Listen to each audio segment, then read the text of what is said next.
komið heil og sæl og verið hjartanlega velkomin að tækjunum. Það eru kallbræður sem að heilsa ykkur að sinni.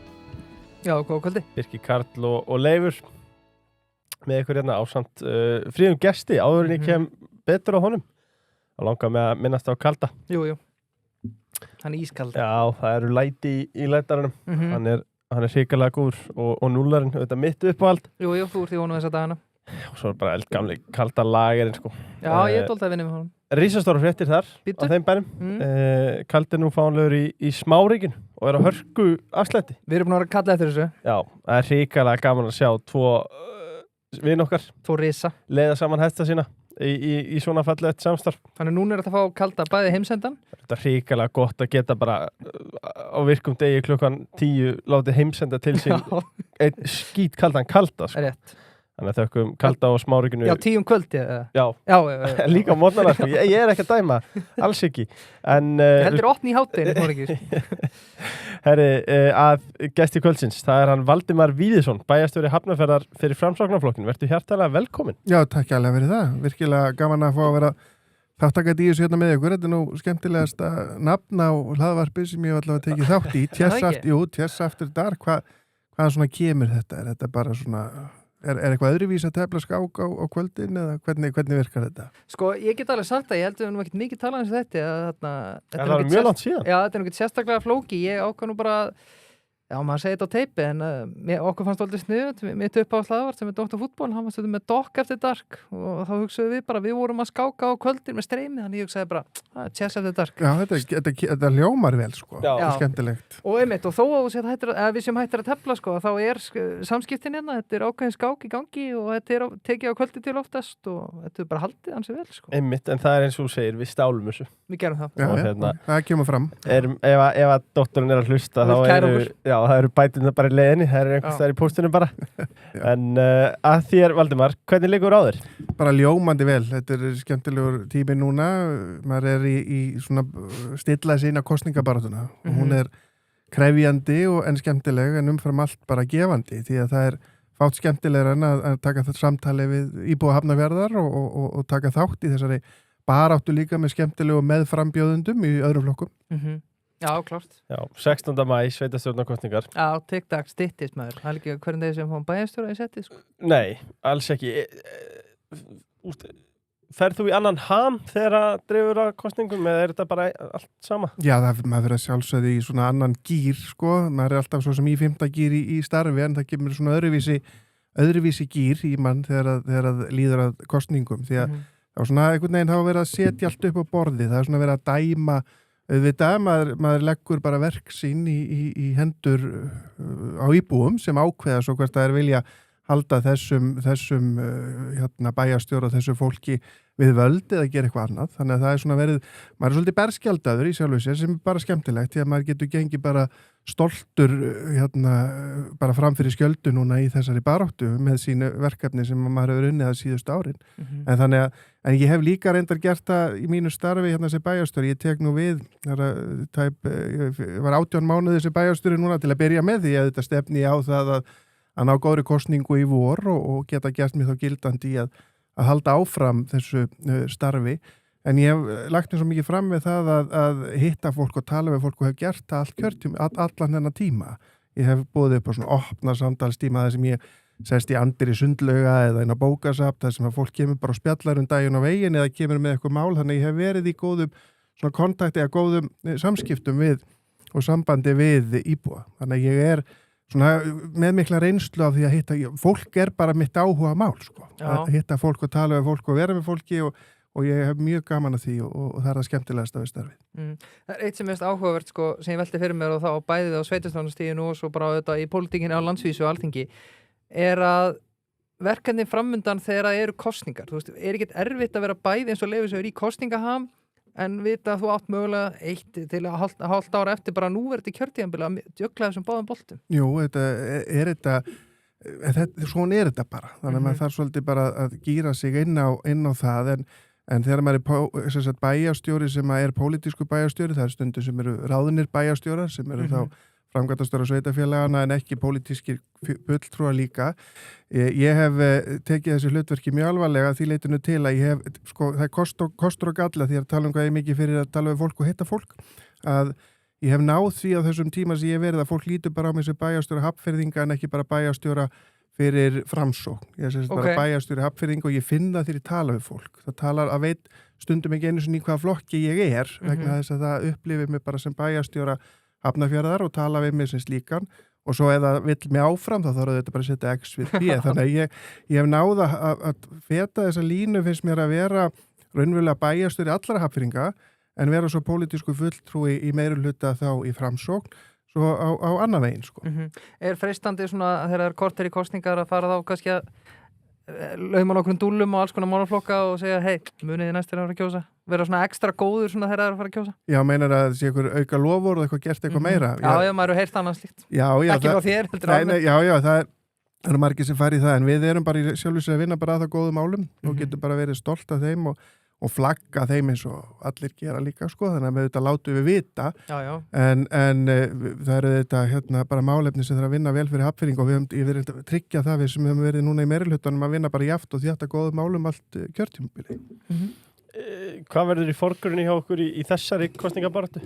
Sko, eins og ég var að segja á þannig að snýst þetta í mínum huga, sko, bæjarmálin í grunninn þannig að flokkar langflestir í grunninn sammála málefni. Það er ekkert mikið sem ber á milli. Fólk vill hafa góða leikskóla, góða samgöngur og það skiptir allt máli.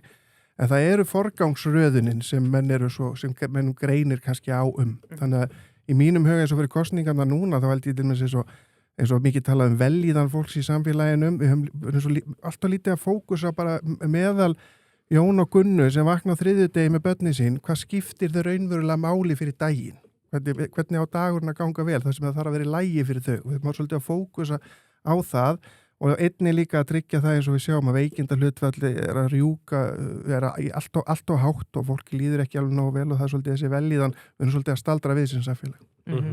Sko ég verður bara að spyrja á afsækja fáfræða mín en bara ég verður að spyrja, hvernig hefur gengið að því að við höfum náttúrulega talað mikið um leikskólamálinn í Reykjavík, við talað mikið um Ásdísi í setti og Andrastein var þetta Kópavogsmódel og annað.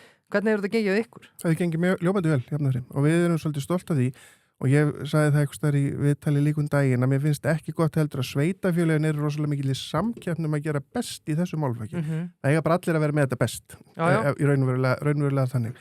En okkur hefur tekist ljómandi vel og hefur verið að innrita börn 14 til 15-16 mánaða sem við höfum verið að innrita á leikskóla sem hefur gengið ljómandi vel. Við höfum farið þá leið að hafa þetta þannig að fólk getur haft sveigjanleika í að skrá börnin í leikskóla og borga þá minnaður með þau minna en það er ekki hækkun á gjöldunum þess að þurfa með fulla vistun. Það er sama gjald bara 1. desember og 1. janúar þó þau setja fullri vistun og það hækkaði ekki. Við vorum ekki að hækka þessa síðustu tíma eins og sveitafélög hafa gert. Og þá spyr fólk og byrju hvernig kemur það út í fjárhagslega. Þetta snýst á það þegar þú minnkar viðveru barnana þá verða fleiri sem eru þá styttra og það kalla þá að færri starfsfólk. Til dæmis í haust er að vera að ráða en hlutastarfsfólk sem er í 50% starfi sem kemur inn eftir átíð það þarf minna af þeim. Þannig að við erum búin að rekna þá út að þetta áalveg að haldast á pari. Já, klart. Mér langar að spyrja þig að því að sjálfur bý í Reykjavík og upplifið þar ég var að segja kannski stemningsleysi gagnvart borgar yfirvöldunum og ráðhúsinu bara alveg og bara sem hefur svona verið einhvern veginn viðvarandi í lengri tíma, ég veit ekki alveg hvernig þetta er í Kópavogi en hvernig er stemningin í Hafnarfirði svona almennt? Almennt er stemningin bara ljómandi góð, það er samt sko tekist harkalega og Reykjavík færi þetta mestan fókusinn sko, þannig í öllum fjölmiðlum þegar að hort er á bæjarmálin á höfuðborgarsvæðinu þá var það vilt Reykjavík sem eru kannanir gengi flokkana, það er í Reykjavík við fáum eina könnun fyrir kosningar sem í Hafnarfirði og Kópavogi sem eru svona opinberar, en það er verið að gera fullt af könnunum að sjálfsögðu fyrir flokkana og svona sem er að nýta svona að sjá hvernig staðan er, en stemningin er góð og maður heyrir líka Hafnarfirður er bara svo skemmtilegt samfélag, það er svo mikið að vera í Hafnarfirði, það er því að bara nóg fyrir ykkur að kíkja heimasíðuna, það er hátíðir nánast allt árið kring og það er svo mikið að vera og við erum álinn við skorum hæst meðal sveitafélaga og höfuðborgarsvæðinu og landinu öllu þegar kemur að menningamálum, það er að segja ánægju íbúa með menningamálin. Þannig að stemningin almennt góð en auðvitað, þú veist, greinimönnu svo á eitt og annað í leiðum og hvaða leiðir á að fara og svo framvegis, sko. Já, eins og gengur bara. Mér langar að nefna eitt áður en lengra haldið, talandum menningarhátíðir og stemningu í bænum. Sko, Páll Eyjólfsson, pappi, ég vann fyrir hann í Bæjarbjói þegar hann var að koma því á legg fyrir nokkrum árum. Hversu mikill hvalreki fyrir bæinn hann? Hann bara sko algjörlega búin að snúa þessu svo mikið við. Það svo mikil miðja í Bæjarbjó. Það þið vitið, það fullt í Bæjarbjó 5. 1. laugardag og oft sunnudag. Það fullt af veitingastöðunum í kring, að því það bara fólk að sækja hafna fyrir þeim til að sækja tónleika og uppistand og fleira og hann búin að setja saman svona dagskrá, hann og hans fólk sem að höfðar til fjöldans. Það að segja að þetta allt frá því að vera, þið þekkið þetta tónlist eins og Nýdönsk og fleira yfir í Bjartmar Guðlaugsson og svo Sóli Hólm og þetta þetta svo fjölbreytt. Þannig að það var gífurlega gott og mikilvægt fyrir Hafnarfjörð þegar hann kom inn, það var 2017 minni mig, eða 16, það breytir svo mikið, það eru eitthvað á síðan og síðan þetta bara búið að vaksa jaft og þétt og það svo mikið líf í bænum þegar og þeir segja mér það veitingamennir eða veitingafólkið að þegar það eitthvað með verið í Bæjarbjó þá alltaf fullt á þeirra stöðum, svona flestum. Og það svo skemmtilegt líka jóli fyrir ekki að segja að þeirra Jóli Hólmer, hann klukkan, sýningu klukkan 7 og klukkan 9 og ég fór eins og út að borða með konunum minni á veitingastæði Hafnarfirði. Hún var klukkan 8 fengu við borð, einhver hluta vegna. Það var fullt inni samt sem áður og klukkan 8:30 eða 8:45 þá stóðu allir upp á staðunum og fóru og kom annað hálf svo inn og settist. Þannig að það var þá að fara á seinni sýningun og fyrir sýningun, þetta var algjörlega eins og eftir klukku. Sko. Þetta gaman að heyra. Það var bara Jólahólm 12 mánuð ári. Já, og hann og tónleikar og þessar afleitu tekjur sem Bæjarbjó skilar í því sem í kring, bæði í veitingastæðina og svo verslanir og fleira. Þetta bara virkilega dýrmætt. Já, þetta blómlegt samfélag og gaman að sjá einmitt eins og nefnir líka veitingastæðina sem eru líka að spretta þarna upp eins og gorkúlur og margir hverju alveg frábærir. En mér langa að færa sálminn yfir í bæjarstjórnina og samstarfið og hvernig það hefur gengið. Já. Það eru þetta Íslandssjóður sem eru með okkur þar. Íslandssjóður að stýra 370 milljörðum á eignum. Ekki nema. Ekki furða að maður skuli... Við einhverjum mýflugmyndanda með okkar gengi. Já, bara... 12.000 sparifjáreigendur velja ávist að spara fyrir sitt á sjóðum félagsins, þannig að akkur ekki að þú verið númer 12.001 kæri hlustandi. og Smári sem kom inn á í samstarfi kalda, en talandi samstörf, það bæjarstjórnin. Þú veist auðvitað forsetið bæjarstjórnar og tekur við sem bæjarstjóri í upphafi árs 2025 sko, og byrjum bara á opinni spurningu, hvernig hefur samstarfi gengið í meirihlutunum milli ykkar og sjálfstæðisflokksins? Já, ég var formaður bæjarráðs ekkert mál, margir sem að rugla þessu oft saman. Samstarfi gengið ljómandi vel og bara ekkert að því að þetta hefur okkur greint á fleira en okkur hefur tekist að leysa það bara svona fyrir fundi og farið svona yfir málefnin. Það þetta gerður málefnasamningur í upphafi sem erum svo bara að fylgja. Þannig að samstarfið hefur gengið bara ljómandi vel með sjálfstæðisflokknum og bara ekkert út á það að setja. Nei, hver hafa svona verið helstu ágreiningsmálin? Já, það kom til dæmis í sambandi við gjaldfrjálsar skólamáltíðir. Það var ágreiningur þar og það kom í blöðunum meðal annars að slíkt hafi orðið en okkur tókst að leysa það sko. En það var þetta minnihlutin gerði þetta mikið úr því að það var orðið ágreiningur en ágreining sem tókst að leysa. Það var ekki óleysanlegur ágreiningur. Þannig að það tókst að leysa það og þetta var á þeim tíma það var að vera að gera kjarasamningana. Þannig að það var mikil pressa og mikið undir í raun og veru í öllum sveitarfélögum. Það var svona daginn sem var verið að ganga frá samningum, það voru símtöl á milli aðila á milli sveitarfélaga og við verkalýðsforystuna og fleira því að þetta var stórt mál hjá fulltrúum ákveðna flokka í ríkisstjórn og eitthvað sem að Framsókn hafði talað fyrir að þetta gjaldfrjálsar skólamáltíðir til að lækka álögur á fjölskyldufólk. Og það var bara ákveðin svona, ekki það að sjálfstæðarflokkurinn vildi það ekki, heldur vildi þau svona aðeins svona skoða þetta nánar og fara aðeins svona í kjölinn, ekki samþykja þetta strax, en það tókst að samþykja það svo við erum ásátt það og gengur svo bara áfram og allir gáttir. Já, alltaf sjálfstæðarflokkurinn var bara á landsvísu ekkert sérstaklega sáttum með þetta, ég held þetta að vera sérstaklega áhugamál hjá Katrínu Jakobsdóttur, þáverandi forsætisráðherra. er þetta besta, er þetta búið að vera success að gera þetta? Já, sko, málega í þessu tilfelli þá er það hefur klárlega létt á álögum í fólki, en fólk var að gaggrina það á hverju þurfti fólk sem gat borga fyrir þetta að vera létt álögur á. Kom á reynsóður í skólan og fá frítt. Já, en þetta var þetta spurningin jafnræða meðal allra barnanna, óháð efnahag, að það fengu bara allir frítt, það í sjálfu sér ekkert frítt í þessu samfélagi, við getum orðað þannig, það segja gjaldfrjálst fyrir heimilin.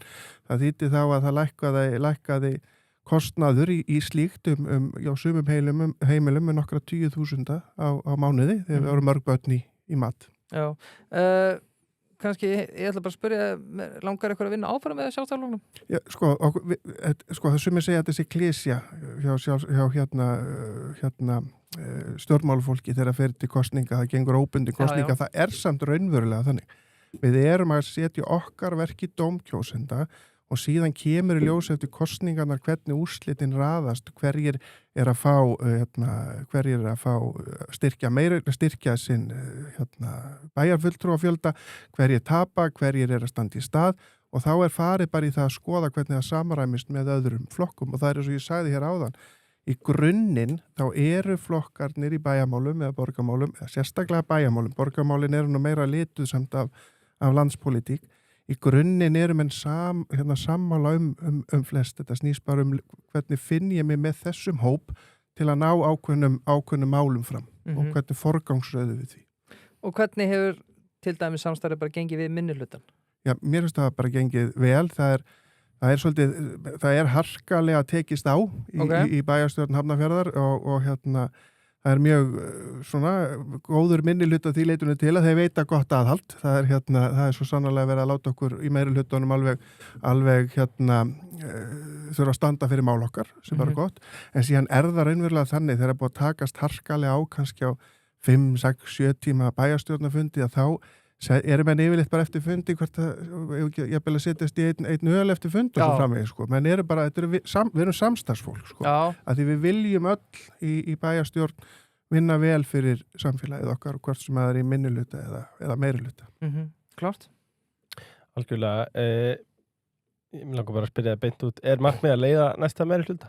Já, ég stefni klárlega á það. Ég hef metnað í því, ég er búin að vera skólastjóri, ég var skólastjóri 25 ára gamall, var kendaldri, þannig ég fór beint í stjórnun og var skólastjóri 20 ár og næsta skref var svo tekið að vera bæjarstjóri, fekk það tækifæri og þetta hefur gefist mjög vel að mér finnst og ég hef klárlega metnað því að halda því áfram og hef hug á því að bæjarbúar viti það að ég ætla mér að reyna að komast í þannig meirihluta að ég geti haldið áfram sem bæjarstjóri Hafnfirðinga. Já, þá veitum við hvað það þurfa að kjósa. Já, það held ég og ef við færum okkur aðeins líka í framsókn á landsvísu þá langaði mig að spyrja eftir og bara hvernig horfir staða framsóknar á landsvísu við þér? Já, hún er ekki góð en hins vegar er landið að rísa og það kom lagð og það er raunverulega þannig elsti stjórnmálaflokkur landsins á svo sannarlega erindi en það gefur augaleið, við erum í sveitafélagi Kópavog og hér hefur framsókn verið í stjórnvölin í meirihluta í tölvert mörg ár og það var oft sem Gunnar heitinn Birgisson, yndislegur maður í Sjálfstæðarflokknum, hann sagði að það var eitthvað gott að búa í Kópavogi og það var líka með það í huga að þá hafði líka framsókn verið í meirihluta í tölvert löng ár líka þannig að það var búið að leggja á ákveðna línur en nei, ég segi nú bara svona að það er samt sem áður framsókn hefur verið lengi við stjórnvölinn í meirihlutum og það er ekkit af ástæðu lausu því að í framsókn er hópur fólks sem raunverulega sér bestan hag þjóðarinnar í því að við reynum að vinna saman að þessum málefnum og það er oft talað það sem ákveðna svona klísju með framsókn, þetta er svona miðjuflokkur sem er bara bæði og, en hann er raunverulega þannig, hann vill reyna að sjá tækifæri í því sem er og standa vörð svo grunngildi þjóðarinnar og landsins eins og við erum að gera. Já, ég verður að spyrja á hann, leifa að halda áfram með framsóknarflokkin. Mér finnst, tek það fram að ég hef ekki fylgst lengi pólitík, kannski núna bráðum í áratugu eitthvað slíkt. sko fyrir mér, talandi við fróðar og eldri mennum ég, sko að Framsókn hafi bara verið bændaflokkur og annað svo sá maður náttúrulega bara rosalegt rýbrand, ekki bara besta kjósa Framsókn, besta markaðsfólki og annað. Af hverju til dæmis ákveður þú að vinna fyrir Framsókn samborið við ykkur aðra flokka? Já, þetta var bara góð spurning og ég verið alveg ófeiminn að svara henni. Ég var í Sjálfstæðisflokknum. Já. Það ég alveg upp í Bolungarvík og mjög svona, það var íhaldsamt fólk þar, bæði amma og afi og mamma og pappi, þetta var mikið sjálfstæðisfólk, hann ég svona aldist upp í því og fann alveg flöt í því og var meira sér þáttakandi í starfinu í Hafnarfirði í Sjálfstæðisflokknum í smá tíma, ekkert mikið, ég var bara svona með, eins og maður segir. Og síðan fer maður að horfa á þetta bæjarmálin, þá kemur til mín góði vinur minn, Ágúst Bjarni Garðarsson á sínu tíma árið 2017 og leggur bara spilin á borðið, hvort ég vil ekki bara koma með honum í þessa vegferð. Leggur svona upp málefnin fyrir sveitafélagið og þetta samræmist, eins og ég var að segja hér áðan, þá eru menn bara að vinna vel fyrir sveitafélagið, menn finna sér góðan hóp og úrvarða, ég stökk í það með honum og hef fundið mér svo sannarlega í Framsókn og kynst þessu frábæra fólki, ég veit hvergi annars það vera eins og staðan núna, var gott að vinna hinum megin vissulega líka en það var í raun og verið bara þannig að það var bara óskað eftir starfsköftum mínum og ég tók mér smá umhugsunarfrest og svo stökk á það og sé ekki eftir því. Já, langaður í framtíðin að fara eitthvað tímann í landsmál? Nei, ég var einmitt að akkurat átti þetta samtali í göngutúr með konu minni í gær og maður ræða svona framtíðina því eins og við var að ræða hér áðan að það þessi óvissa, menn að leggja sín störf í dóm kjósenda og hvað verður eftir kosningar kemur svo í ljós, hvort að maður að halda áfram í því sama eða eitthvað annað og þá spurðu hún einmitt, hefur hugað því að fara svo í landsmáli síðan meir og eins og staðan núna þá ekki, nei, vegna þess að ég sé þessi þjónusta og þetta samtal við nær samfélagið sitt alveg gífurlega, finnst mér gífurlega spennandi og skemmtilegt. Það svona fólk að bera sig upp við mann bara, maður fer út í Fjarðarkaup eða á förnu vegi og bara að tala bæjarmálin og annt bæinn sinn og það getur verið þáttakandi í því að lyfta bænum áfram upp og að þátt í því að byggja hann upp að það sé enn betra samfélag á morgun heldur en í dag og svo framvegis, það finnst mér bara svo gífurlega spennandi og skemmtilegt verkefni. Já, mér langar aðeins að spyrja þig áfram í sambandi við fylgi á landsvísu að því að þú segir og réttilega elsti flokkur landsins eigi upp á pallborðið hjá kjósendum. En hvað þarf Framsóknarflokkurinn að gera á landsvísu til þess að ná aftur til?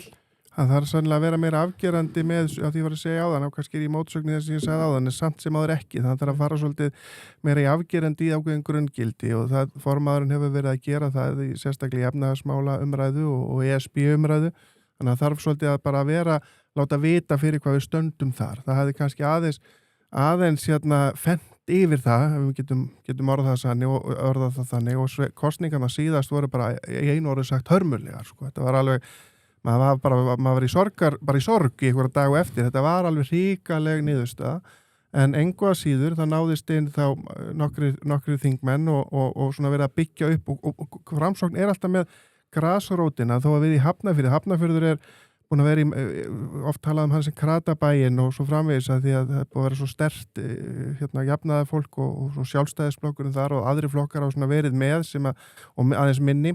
En Framsókn hefur haft mjög sjaldan hafi verið bæjarfulltrú hér og bæjarfulltrú þar, við höfum til dæmis aldrei haft bæjarstjóra fyrir nú, en það hefur alltaf verið þetta grasrótastarf. Þannig að Framsókn að þetta svo rótgrónflokkur, þá hefur hann alltaf ákveðin svona hierarki, það er svona ákveðin struktúr og hann hefur haldist í Hafnarfirði bara í áratugi þrátt fyrir að það hefur verið svona resjótt gengið.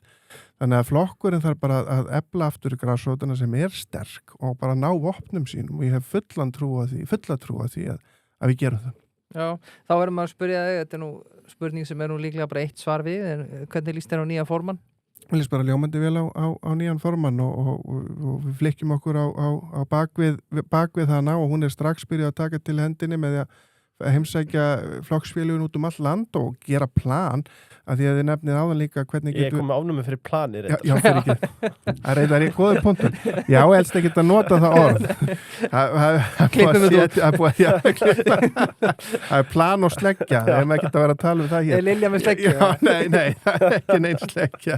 En það verið að setja upp áætlun þá fyrir fram á kosningum og hún er að fara með fólk landi til þess að setja upp áætlun til þess að þið spurðu á hvað þurfum að gera. Framsókn þarf raunverulega að ná góðum varnar sigri, þar að segja eða jafnvel sigri, því að við vitum alveg raunverulega við erum að horfast í augu við stöðuna. Árið 2022 voru Framsókn að ná jafnvel hreinu meirihlutum í bæjarstjórnum og svo framins, það var mikill meðbyr og við erum að horfa á landsvísu eins og það er núna, þannig að nú snýst þetta að við þurfum bara að ná opnum okkar og helst ná svipuðum árangri og helst betri en til að vera raunsæð þá snýst þetta það að við þurfum að skila góðum sigri í kosningum. Framsókn er sterkt í sveitarstjórnarstiginu. Við finnum það núna að koma flokkar fram, listar fram all land, öflugir listar. Það var mikill hugur í fólki og mín kosningabaráttu okkar í Framsókn í Hafnarfirði hefur alltaf snúist það og mun gera áfram. Við viljum að vera heiðarleg og drengileg og horfa á málefnin en ekki ráðast á menn, heldur tala okkar góðu verk og það er því miður of mikið í þannig í pólitík í dag. Ég er ekki svona í þessari gamaldagspólitík þar sem menn eru ráðast að persónum, heldur eingöngu horfa á málefnin. Já, sko, talandi að raunsæðir, viltu gefa okkur upp hvað raunhætt fylgi fyrir ykkur í Hafnarfirði? Já, við náttúrulega klárlega ætlum að stefna því að halda sama bæjarfulltrúafjölda. 13-14%? Nei, við ætlum að halda því, við ætlum það, en við ætlum að bæta við, sko. Við erum raunverulega þannig að við erum bara mjög samheldin hópur og við ætlum bara að tala okkar máli, við ætlum bara að horfa á þetta dag frá degi, við erum með mælingar á genginu, á fylginu og sjáum það til dæmis í sumum könnunum sem verið að gera, sem stjórnmálaflokkar að gera svo kallega vagnar með Gallup-könnunum eða maskínu-könnunum eða því sem er prósent eða hverjir að mæla, að við sjáum að við erum að mælast bara alveg ágætlega, sko. Við erum bara mjög ána með það, með að við stöðuna, við erum að mælast hærra heldur en landið og nálagt í sjálfu sér sem við höfum séð á í kosningunum síðast og það er bara, gefur okkur aukinn kraft að við ætlum bara að bæta í. Við erum með bæjarstjóra núna og það virðist, við finnum að það er jákvæður andi með því sem að ég hef verið að gera, að ná til fólks og hitta fólk og bara eins og einhver sagði við mig, þú ert svona maður sem að ert bara með fólkinu á gólfinu og ég kann að meta það og ég hef alltaf verið þannig, það er ekkert leikrit hjá mér, það er bara það sem ég er að vinna með, sko. Já, sko, ég ætlaði að spyrja því þú talar að þú væri kannski þekkt bæjarstjóri bara allra Hafnfirðinga, frekar heldur nú og væri sérstaklega í Framsókn. Nú ætlum ég bara að spyrja ómiskátt, er það endilega gott þegar þú að fara í kosningar? Já, það kom ein saga sem súmeraði ágætlega upp, ég fór að hitti á opnum fundi, ég fylgta fólkjum daginn og kom einn eldri kona til mín og sagði við mig, veistu Valdimar, mér líst svo vel á því að ég ætla að kjósa þig og ég sagði, já, það er bara frábært. Já, þarf ég þá ekki að setja X við S. Já. Þannig að menn voru ekki átt að sig kannski á hvar ég var nákvæmlega í því. En málið er að núna í kosningabaráttinu þá lyftu við því að sjálfsögðu upp hvað það er. Þannig að mér finnst það ekki bæði kostur og galli. Kostur er náttúrulega tvímælust að fólk er þá í auknum mæli og horfa á þetta sem bæjarstjóran sinn og horfir þá svolítið á kosningarnar ég er að fara að kjósa þá bæjarstjóran en á móti kemur til að gera það þá þarf það að setja X við B. Já. Hvað myndir þú segja við höldum aðeins áfram í Framsóknarflokknum raunhætt fylgi Framsóknar á landsvísu? Hvar viljið þið staðsetja ykkur? Sko Framsókn er á alltaf að vera 15-22-23% flokkur. Það á alltaf bara að vera þar, sko. Það er einhvern veginn bara raunhæft að ætla það, en auðvitað viljum við þetta meira, en undir því er auðvitað ekki góða niðurstöður. Bara Framsókn er með þannig grasrót, þannig málefnastarf og þannig kraft að það ná alveg að geta við eigum alveg að geta hort á það að vilja vera á þeim slóðum. Og finnst þér Lilja hafa talað einmitt, hún er heldur betur tekið til hendinni, hún er ekki búin að lengi en maður strax tekið eftir henni í almennu þjóðfélagsumræðu og annað og komið sterk inn. hún að ná að aðgreina sig til dæmis bara frá hinum stjórnarandstöðuflokkanum heldur? Sko, hún er allavega farin að sína fram á hversu skeleg hún er þegar hún tölum að því nú var að tala svo mikið eðlilega með efnahagsmál, það er bara nýbúin hérna, var að gera fyrir dag að stýra vaxtahækkun. ESB er mikið umræðin og hún kemur með skeleg inn í þessa 2 þætti sem eru ekki skipta landsmenn gífurlega miklu máli og hún er vel að sér í því og það sem hún hefur líka náð að gera frá því að hún náði ekki inn í alþingiskosningunum og þá hefur hún verið samt sem áður sýnileg, hún hefur búin að sem var að formaða flokksins, hún hefur verið með greinar, hún hefur verið að stýra ráðstefnum, hún hefur verið í viðtölum og alveg látið að sig kveða, þannig hún hefur náð að halda sér inn í umræðinni sem skiptir miklu máli. Sko, ef ég nefni bara 2 mál sem að þjóðin hefur tekið eftir og fyrsta sem er alltaf smá drama hérna í Garðabænum, Brynja Dan tekin oddvitasætinu og Hlynur Bærings tekur oddvitasætið og svo sjá Ingibjörg Ísaksen látið fara sem þingflokksformaður og Stefán Vagn varaformaður tekur við henni. Er þetta skynsamlegt með flokkin að skrafa botnin í könnunum? Sko, þetta er líka ákveðið styrkleikamerki þannig að formaðurinn kemur inn og ákveður eitthvað hvað þingflokkin varðar en það var mjög öflug bara flott yfirlýsing frá Ingibjörgu Ísaksen í tengslu með það þegar hún listi því bara yfir þetta verið góðu tími og nú eru bara breytingar en hún tekur áfram þátt af heilum hug. Stefán Vagn kemur þar inn. Varandi Garðabæinn, þá var það nú meira sveitastjórnar ákvörðun og uppstillingar nefndar að ákveða það, hvernig þeir sáu það fyrir sér. En hvort það var skynsamlegt eða ekki, ég held bara að við hefum eftir að sjá það þá raungerast hvernig fylginu, hvernig framvindan verður með fylgið núna bara næstu vikur og mánuði, hvort það hefur verið skynsamleg skrefið ekki. Klart mál. Við skulum færa okkur yfir í uppbygginguna í Hafnarfirði sem er á blúsandi siglingu. Það eru þetta heimaform sem eru með okkur þar, frábær þjónusta og hagkvæmur kostur. Já. Þetta er útdýrara en fólk grunar. Ég var að græða hjóla þig. Já. Heimaform var að græða hjóla mig, BT40. Ætla þú að skutlaði til minna? Já, mér er fáránlega vel að það. En við erum búin að selja lóðarekkana svo vel að þeir eru uppseldir. Já, þeir eru uppseldir. Það kemur ekkert orð. En það er líka þjónustan bara. Þetta er komið og uppsett bara á no time hjá heimaformi. Og svo er það grillmarkaður. Valdimar var þetta að tala um það fyrir þátt, sagði þú setja í kalendar að fara ræktinu og eitthvað. Ef þú með tæki fyrir fram að í stofunni, þá er erfiðar að sleppa því, sko. Já, skrifstofunni. Já, skrifstofunni.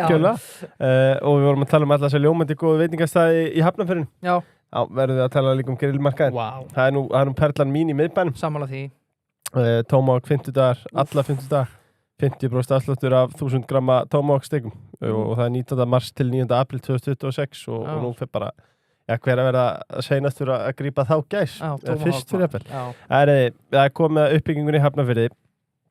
Sko, þetta búið að vera mikil sókn í Hafnarfirði og verið að byggja mikið og hérna, er verið að brjóta nýtt land hver er staðan á sókninni þessar mundir? Já, það er gífulega mikil uppbygging í Hafnarfirði og búið að vera núna síðust ár. Það var ákveðin stöðnun, ákveðin tímabili en það er búið að fóra í bljósandi gang aftur Skarðshlíðin sem fór á þeim tíma sem að tókst að koma á stað og svo er Hamranesið og við erum hlutfallslega, það er verið að byggja mest af íbúðum og flestar íbúðurnar sem er verið núna í byggingu eru í hlutfallslega, þar að segja með að við íbúðafjölda í Hafnarfirði.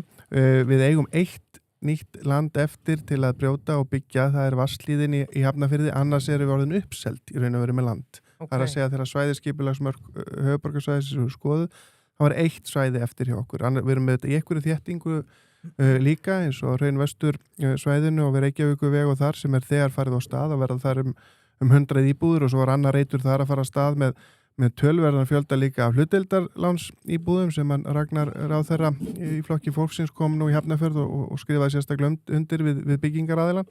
Þannig að við erum svo sannarlega að gera okkar til þess að mæta fyrstu kaupendum en okkur vantar land og það hefur verið gegnum árin lítið hlustað vegna þess að nú þurfa öll sveitarfélögin að sannmælast það.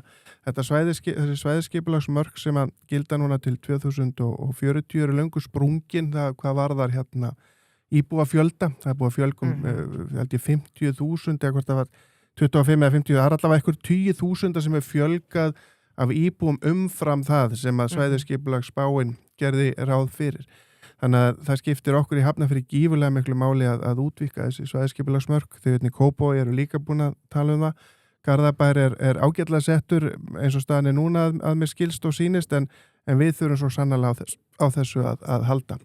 Og það hefur verið þannig í umræðum í svæðisskipulagsnefnd og hefur Reykjavík ekki alltaf vilja hlusta, þar að segja að þetta þurfa að gera og ástæðan væntanlega svo að þeir eru þetta vilja haldi svo svolítið svona, þannig að það er uppbyggingin á þeim og við veitum svo sem ekki hver ástæðan en það er svona aðeins komin annar hljómur því að þegar Inga Sæland var með húsnæðismálin og hún komin í annar ráðuneyti núna, þá sagði hún að hún teldi ekki eðlilegt til dæmis að það veri geti eitt sveitafélag verið með neitunarvald, þar að segja að það útvíkka svæðisskipulagsbörkin, hann geti eitt sveitafélag sagt nei og þá er það ekki, hún vildi afnema það og ég vona að það verði nú, en við erum raunverulega þannig árið 2030 cirka bát, þá verðum við uppselt með land og það er auðvitað ekki það er ekki bóðlegt, einfaldlega vegna þess að sveitafélagin öll á höfuðborgarsvæðinu stóla mjög mikið líka á lóðasölu upp á tekjuöflun og það gengur ekki við sem horfa fram á það svo verði ekki, þannig að það er samt þetta umræðinu komin á stað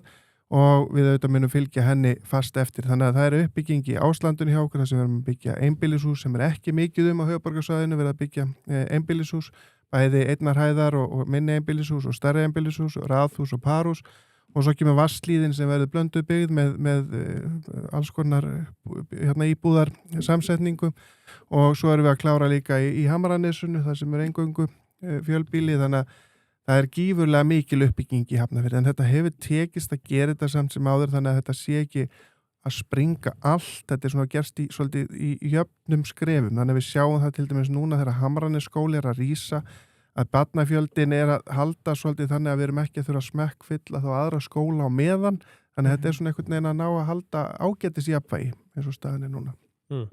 Já, innviðin er bara haldið í við þetta.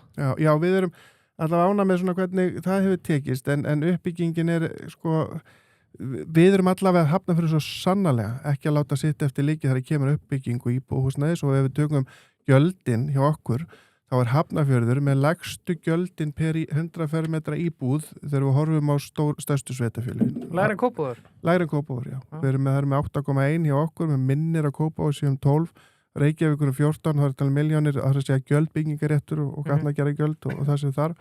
Og Hafnarfjörður þar er lægstur af þessu stóru sveitafélögum og það erum við þetta bara stolt af líka vegna þess að það skila sér þá í lægra húsnæðisverði. Og við finnum það að það er ánægja með þetta sjálfsögðu hjá byggingaraðilum en maður skilur alveg fristnivandan að hækka einfallega vegna þess að sveitafélagin bara verða eiga fyrir innviðum sveitafélagin verðu þetta að hafa einhverja tekjustofna en okkur hefur tekist að halda þessu svona því að svo á móti kemur þetta útsvarið frá þeim sem flytja svo í íbúðurnar og fasteignagjöldin og allt það. En þá ertu komin í alvöru vesen ára 2030 þegar eru uppselt og er engar lóðir eftir. Já, það er engar lóðir eftir. Það er raunverulega þannig. Við verðum að fá nýtt land til uppbyggingar og við erum auðvitað til að svo verði. Mér finnst það óeðlilegt að svo er þið ekki vegna þess að þetta er líka Kópavogur sem er að kalla eftir þessu. Að það þarf að útvika þessi svæðisskipulagsmörk. En við erum líka að bíða eftir Það er að koma eins og þið þekkið og það eru hræringar á Reykjanesinu núna í síðustu 5 ár. Ég skilst að það séu 5 ár akkurat í dag síðan að fyrsta eldgosið í þessum hræringum hófst og sér ekkert fyrir endan á þó að sé búið að vera núna lagð eða eitthvað svona goslok í eitthvað tíma, það var ekki eða pása. Að þá þurfum við líka að horfa til þess hvernig skipulagi verður líka út frá því öllu saman. Þannig að þegar að skýrsla hvernig þetta lítur út fyrir höfuðborgarsvæði kemur út núna miðjan apríl þá þarf við að horfa til ýmis að þátta í skipulaginu. En maður myndi halda eins og til dæmis bara að við erum að tala það sem Eldgos ég meina, ef við tökum bara vellina sér dæmi, það er alveg svigrúm þar til að búa til miklu fleiri íbúðir, er það ekki? Já, það er alveg svigrúm til þess að fara upp með Krísuvíkurvegi og því svæði og við þurfum bara að horfa til þess líka að horfa á þetta í samfellu við höfuðborgarsvæði því að við viljum ekki heldur vera að byggja bara þétt, þó hraunvestur, þó ég sé að nefna Vatnslíðina sem síðasta svæði okkar, þá erum við líka með uppbyggingu í þéttingu. En við viljum ekki bara byggja upp, við viljum alveg líka útvika til að þetta sé ekki bara háísi, þetta þurfa að vera líka öðruvísi hverfi, þannig að þéttingin er líka, hún þarf að vera skynsamleg, við höfum gert það í Hafnarfirði að vera að brjóta nýtt land í bland við þéttingu, þannig að þetta hefur ekki verið bara annarkvort eða, þannig að við höfum reynt að gera það skynsamlega og við pössum svo sannarlega að það séu bílastæði við öll okkar. Já, 0,3 eða ekki. Já, nei, það alveg, það er tryggt að þessi bílastæði því að við vitum það að menningin og íslenska menningin bara önnur. Við getum ekki verið að horfa svona mikið á hvernig þetta í Kaupmannahöfn eða Stokkólmi. Veðráttan önnur og þetta bara öðruvísi. En það hlýtur að erfitt í bænum, gamla bænum ykkar eða ekki? Gamla bænum. Eða sérst í miðbænum ykkar. En nægilegum fjölda bílastæða þar eða? Já, það bílast, sko, þetta gott og kemur inn á það. Það hefur fjölgað gífurlega í miðbænum okkar og það búið að vera töluverð aukning af fólki að því miðbærin í Hafnarfirði sko raunverulega orðið þannig með bættum og breyttum firði, fleiri búðum, það eru veitingastæði sko allt frá allt frá Sólút og Hafnarsvæði út á Norðabakka, þetta eru sko taldi þetta eitthvað tíðan, þetta á þriðja tugin að sem þú getur fengið eitthvað að borða, allt frá því að fá þig bara pilsu yfir í kleinurhing sko, eða eitthvað fínan mat og svo millimat og alls konar mat sem hættir að fá. Þannig að við erum að sjá það er aukning í miðbæ Hafnarfjarðar. Bæjarbíó, fullt af fólki, við gerðum mælingu í sumar á fjölda bíla og það eru töluverið fjöldi sem að leggur til dæmis í svolítið langan tíma í miðbænum sem þetta hefur það áhrif á verslun og þjónustu, það er ekki bílastæði að fá. Þannig að við erum að vinna að prógrami eða áætlun að reyna að létta á þessu en ekki þannig að það veri sett bara gjaldskyldi eins og Reykjavík leið og leggur, alls ekki. Það frekar þannig að fólk geti mætir í bæinn sinn til að geta sótt læknisþjónustu, það mætir í verslunina sína, það mætir á kaffihúsið sitt og áhyggjulaust og þarf ekki að borga. Það sem við erum fyrst og fremst að hugsa eru þeir sem að leggja og kannski það fólk í Hafnarfirði, ekki í Hafnarfirði, það eru gestir í Hafnarfirði sem koma bílónu sínum, leggja jafnvel og fá taka svo rútuna frá Víkinga eða Fjörukráni sem svona stoppar þar og fer út á flugvöll og fer til Tenerife.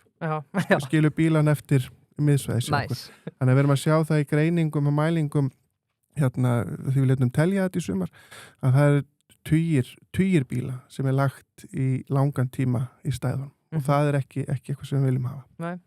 Nei, það auðvitað gríðarlega fallegt. Mér var hugsað til þessum daginn þegar ég var í Hafnarfjörðunum. Ég átti erindi í strandgötuna. Þessi miðbæri geðveikur. Sem að vera þvílíkt flott, já, og hann geggjaður, alveg sammála því og þá gat maður einmitt bara lagt og það var plan í hjarta Hafnarfjörðar. Já. Eitthvað sem búið að útrýma alveg gjörsamlega í Reykjavík, sko. Eitt sem langar að spyrja Valdimar, sorry, og það er Reykjavík með vaxtamarkinu og annað. Af hverju, nú spyr bara svo sem ekki veit, af hverju er Reykjavík með þetta neitun og af hverju vilja þeir ekki breyta? Þeir reynda að segja núna að þeir hafi svo sem aldrei beitt neitunarvaldi eða neitt slíkt, en það hefur verið þannig samt í svæðisskipulagsnefnd að þeir hafa ekki hugnast þetta og það er líklega bara þeir vilja halda planinu eins og búið að setja þau upp. Og svo náttúrulega eru þetta samkeppnum fólk, samkeppnum hverju vilja flytja til okkar og uppbygging, sko, en sveitafélaginu hafa verið að hafa svigrúm og við erum búin að tala fyrir þessu í töluverðan tíma og við erum með fulltrúa inn í svæðisskipulagsnefnd sem hefur talað fyrir þessu máli í flestum fundum, sko. Og fleiri, ég held að sé ekki spurningin hvort, heldur þetta bara spurningin hvenær það verið tekin þessi ákvörðun að fara í þessa vinnu, en hún tekur þetta tíma líka. Þannig að við verðum samt sem áður að koma því bara á dagskrá sem fyrst og við erum búin að óska eftir því ásamt fyrir fleiri sveitafélögum. Já, það má hallmæla kannski borgarstjórnin fyrir ýmislegt en hún má eiga það að það hefur verið samfella í því hvernig hún hefur verið rekin síðustu 20 ár og það er að stórum hluta til einu mann að þakka og hann hefur náttúrulega lagt mikla áherslu á þéttingu borgarinnar og staði vegi fyrir útvikun markana og verið kannski, já, á móti einkabílum en við sjáum einmitt að Hafnarfjarðarbær hefur verið vinnveittur einkabílum og mig langar að spyrja þig sko, hvernig horfir bara nýjasta mál ríkisstjórnar við sem sagt, það sem verður að viðra vegtollum? Já, sko, veggjöld eins og ég hef séð eins og við förum landið, við förum bara að horfa á göng út all land og fleira að það er auðvitað eðlilegt eins og í slíkum stóru framkvæmdum að það sé eitthvað veggjöld en það mér hugnast ekki að það sé verið að setja eitthvað nýja skatta á eitthvað veggjöld hérna núna eins og þetta lítur út eins og útspilið var núna bara innan bæjarmarkana. Já, innan bæjarmarkana. Mér finnst það ekki góð leið. Nei. En við erum samt sem aðeins og með veg og við erum að tala svo stórmál eins og við tölum umferðarmál en það er auðvitað borgarlínumálið sem er auðvitað gífurlega stórt og mikið og það raunverulega þannig að samgöngusáttmálinn eins og hann var lagður upp fyrir öll sveitafélaginu og höfuðborgarsvæðinu skrifið undir og það var raunverulega þá loksins komið þannig að höfuðborgarsvæði var komið á dagskrá með samgöngubætur. Höfuðborgarsvæði hafði alltaf orðið svolítið út undan, ég hef út á landi langan tíma og landsbyggðin æðisleg og frábært að halda öllum vegum góðum þar og göngum og allt það. En þá samt ekki að bitna á því að samgönguumbætur á höfuðborgarsvæðinu hafa legið eða bara í dvala í allt á langan tíma. Þannig að það kom loksins með samgöngusáttmálanum ákveðin áætlun. Hins vegar það sem að má gagnrýna hvernig svo útfæslan hugsuð oft með borgarlínuna sjálfa sem í raun og veru ekkert annað en bættar almenningssamgöngur. Og við í Hafnarfirði höfum líka sagt það kemur engin borgarlína niður Reykjavíkurveginn hjá okkur á þessu þröngum götum, við erum ekki að fara að taka af fyrir gangandi eða hjólandi eða jafnvel ekki að taka bílastæði. Við viljum auðvitað að þetta sé gert bara í samræmi við skipulagið í Hafnarfirði en alveg tölsmenn þess að bæta almenningssamgöngur og hafa þær í lagi. Klárt, talaðu samgöngumálun og þú mun komast að eftir við sendum inn riddaraspurningar svo alltaf og þeir voru misheitir, þeir voru sumir brjálæðir og sumir ánæðir samgöngumál, einmitt ég ætla að byrja og spyrja þig mikið talað borgarlínu náttúrulega aðalega í Reykjavík eitthvað talað með henni Kópavogi og annað og auðvitað skrifið öll sveitafélögin undir þetta. Finnst þér að Hafnarfjörður hafa dregið stissastráið í þessu eða eru þið sáttum uppleggi hvernig það á að vera? Nei, sjálfsögðu ekki. Það náttúrulega stærsta okkar mati og þið hafi nú upplifað það líka að þegar þið að keyra höfuðborgarsvæðið. Ein mesta umferðartepp á höfuðborgarsvæðinu frá Kaplakrika að Lækjargötu. Þessi litli vegkafli þar sem að 99% þeirra sem heimsækja landið okkar erlendis frá eða íslenskir ferðamenn sem að koma heim keyra þennan vegkafla.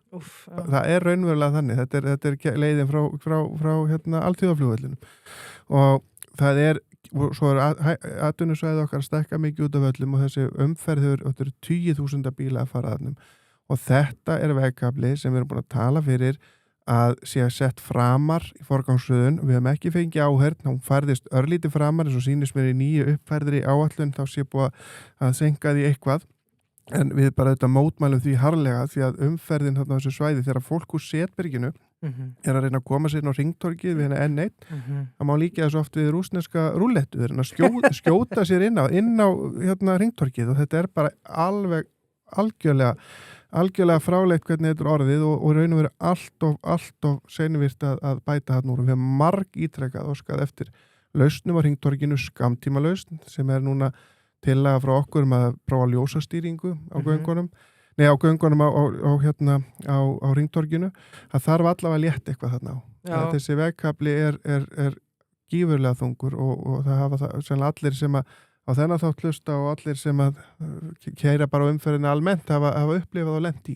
Bara þegar þú segir þetta þá hugsaði ég bara þarna verið mest fastur í samt ég aldrei að keyra þarna en maður alltaf í trafík alltaf trafík sama hvenær dags líka Já, og það nefnilega búið að aukast jaft og þétt allan daginn það var yfirleitt mest og þetta þetta mest á mótnana og langbesta mótnana og svona á milli 3 og 5 en einhver síður búið að aukast mjög mikið þannig að þetta einhvern veginn þú lendir bara í þarna í stoppi.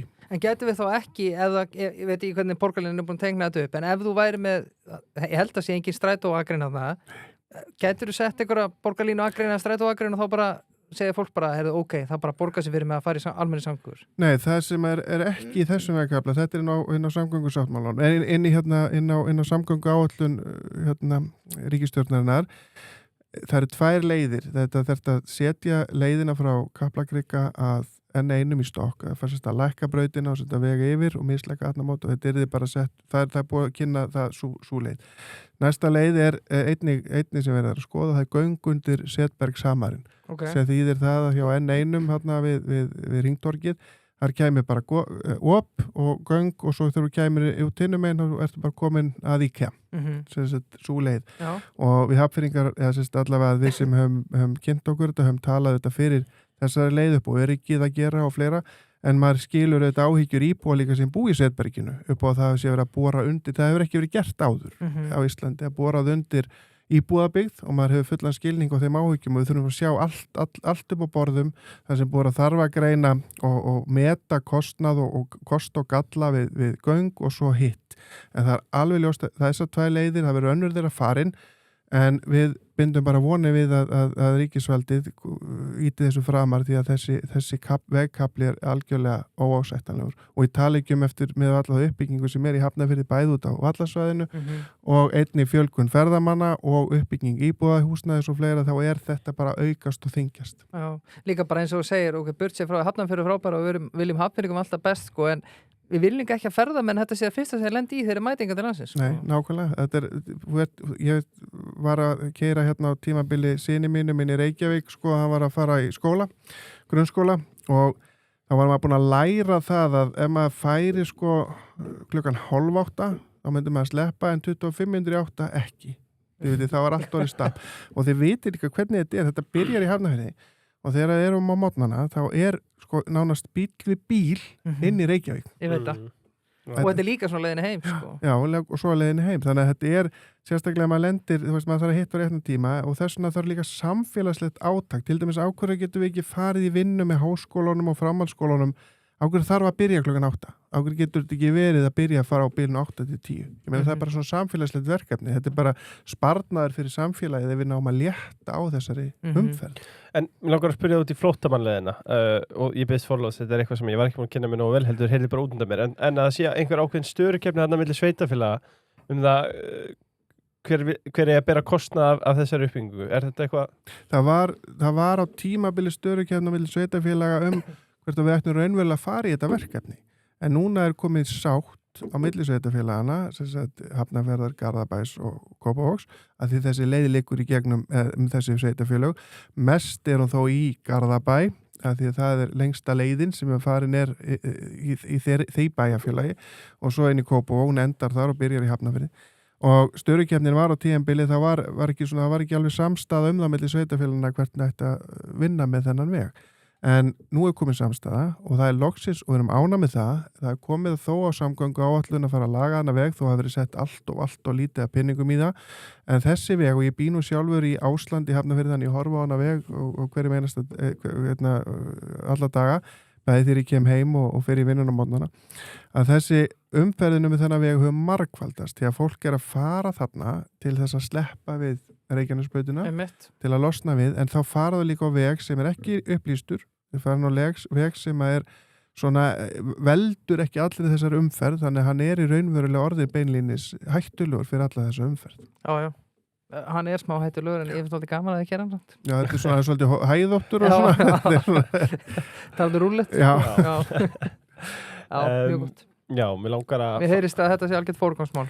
Já, flóttamannavegurinn hefur verið og við Hafnfirðingar höfum talað mjög hátt það og ekki bara núna heldur síðustu ár höfum talað hátt það því að þessi vegur þó að komið umbætur á Reykjanesbrautinni sem ég var að lýsa á það var Kaplakrika að N1 það var mikilvægt upp á það að gera hvað mikið að fjölga íbúum á þessu svæði, hvað mikil umferð að aukast að það sé þessar 2 leiðir bara raunverulega valkost. Talandum að þessi að keppum íbúa, ég meina talandum að þessi bíl við bíl sko þið hljótaði að vilja bara fá vinnustæði yfir til ykkar í Hafnarfjörð því að það eiginlega lífsins ómögulegt að ætla að búa í Hafnarfjörð og ætla að vinna í Borgartúnunni eða hvernig það er. Já og það hefur sér betur fyrir verið að aukast töluvert undanfarin ár. Við höfum verið að fá frábær og öflug fyrirtæki sem er flust í bæinn og nægir það nú nefna Icelandair, höfuðstöðvarnar sem eru komnar í Hafnarfjörð og það að byggjast upp á svæðinu sem var ekkert bara fyrir svo löngu síðan það hefur komið veitingastæður komin að það er apótek, það er verslun, það er Icelandair, þetta að verða rosa flott svona atvinnusvæði og við erum með lausa lóðir fleiri og þær eru eftirsóttar og við höfum ánað með það er að koma til okkar öflug félög og fyrirtæki og það sér ekkit fyrir endan á því og erum ákveðlega ánað með það. Nei. Klart, mér langar að líta yfir farin veg en fyrst langar með að minnast á Krónuna. Já. Heldum við þetta áfram að hamra á snjöllu lausnunum þar. Hún í Hafnarfirði. Já, Hún er við þetta fræga hringtorgja kaffakrika. Sannarlega þar, já, og það er gnægð bílastæða. Ef það er trafík, beðið bara til hægri og farið og verslaði Krónunni og trafíki verið einmitt, pottið búið. Já, það er eina viti. Og annað sem að Krónan gerir vel, það er auðvitað að setja verið á afslátt þegar við komum yfir síðasta söludag. Ég hef gert ekki verið mikið að minnast á þetta í þættinum. Þetta er hacks. Hann er ég duglegur, sko. Já, sigur. Oft í svoðið þarna. Já, kemur lítið óvart þú sitt þessu. Já, maður er svona sparneitin og svo er það Bad Mickey. Já, það eru nýju vinnir maður. Já, sannarlega, hátíðistilboð alla dag og boltatilboð. Já. Glæsilegu staður í Pósthússtrætum. Já, við hliðin á Alþingishúsinu, gamli Nóra Magasín, geðveik staðsetning, við hliðin á gamla Kaffi París. Já, ég ætla bara jafnvel að ganga svo langt að segja þessi besti staðurinn á landinu til þess að fá sér nokkra kalda að horfa á bolta. Já, og við erum alltaf með fárveikan Liverpool-manni hérna í setti og þarna til aðmyggjum verið að koma áfram í meistaradeildinni. Ég verð að spyrja þig, sko, þarna ég undirbjóð ekki fyrir þetta eftirminnilegasti leikur sem þú séð með Liverpool. Já, eftirminnilegasti leikurinn er Liverpool Barcelona sem ég sá sko í sjónvarpi. Já. En eftirminnilegasti leikur sem ég farið á í hort bara að mættur á svæðið. Það var nú bara daginn ég fór að Liverpool Newcastle þegar mér bjóst ekki við neinu og þeir unnu 4-1 þannig að það er ýmislegt í þessu. En Liverpool Barcelona 4-0 það var svakalega. Alveg rétt. Ég held kannski að ég myndi að taka AC Milan leikina. Nei, veistu að þessi leikur, það var bara eitthvað 3-0 uppi vegg. Já. Og alveg rétt. Þetta var að vinna 4-0 og komast í 8-legs og 4-legs og svo að vinna meistaradeildina það ár. Hann situr mjög sterkt og þú segir farveikur, því ég er raunverulega mjög veikur leikmálmaður. Þið eruð allir, sko. Við eruð allir og til dæmis eins og pappin og enn verð en ég, sko, hann er þannig að hann verður svo æstur yfir leikjum að mamma, þegar hann var búin að rífa gardínuna niður í þriðja sinn og sett hún rúlugardínur. Já, það ekki.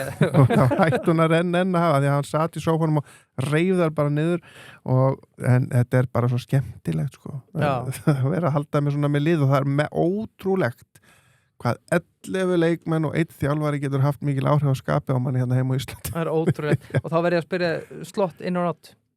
Já, bara ég er löngu búin að gefast upp á hann. Já, ok.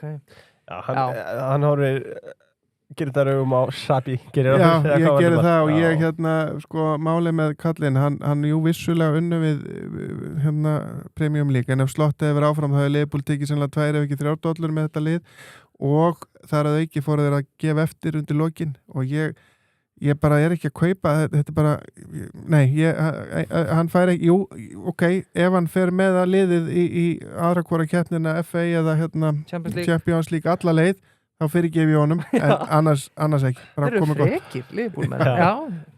Já, Bad Mickey, velkomnir. Já, akkurat, Bad Mickey. Ég ætla bara einn snögg, ég veit kannski, ég fæ ekkert mikið gúrt hérna, ég ætla samt að setja á teinin. Við Birkir erum búin að hlamma okkur niður, það er byggjarleikur Haukar FH og við erum búin að setja aðeins á lengjunni, aðeins að tippa á þetta.